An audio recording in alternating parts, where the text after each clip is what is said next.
2024-এর লোকসভা নির্বাচনের ঠিক আগেই আরও শক্তিশালী হয়ে উঠল এনডিএ। ওড়িশায় তারা গাঁটছড়া বাঁধল নবীন পটনায়কের বিজু জনতা দলের সাথে। 2024-এর লোকসভা নির্বাচনের সঙ্গেই হতে চলেছে উড়িষ্যার বিধানসভা নির্বাচন।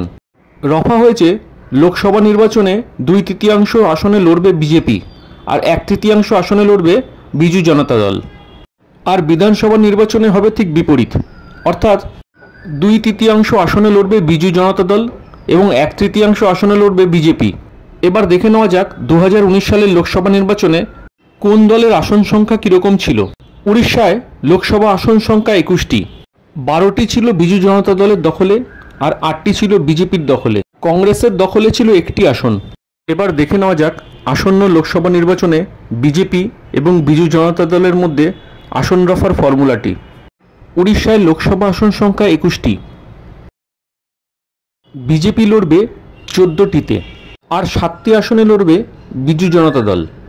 2019 সালে ভারতীয় জনতা পার্টি উড়িষ্যা থেকে পেয়েছিল 8টি আসন, আর বর্তমান ফর্মুলায় ভারতীয় জনতা পার্টির আসন সংখ্যা বেড়ে হয়ে যেতে পারে 14টি। অপরদিকে উড়িষ্যার 21টি লোকসভা আসনই চলে আসতে পারে এনডিএর দখলে। শুধু তাই নয়, কংগ্রেসের দখলে থাকা একটি মাত্র আসনও চলে যেতে পারে এনডিএর দখলে। অপরদিকে উড়িষ্যা বিধানসভায় আসন সংখ্যা 147।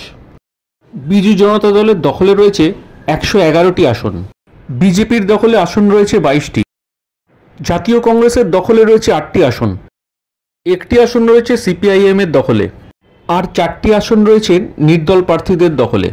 বিধানসভা নির্বাচনে বিজু জনতা দল লড়বে 98টি আসনে এবং বিজেপি লড়বে 49টি আসনে। এতে একদিকে যেমন উড়িষ্যায় এনডিএ সরকার গঠন হওয়ার সম্ভাবনা প্রবল হবে, অপরদিকে লোকসভায়ও বিজেপি পৌঁছে যাবে 400 আসন মাইলস্টোনের কাছাকাছি।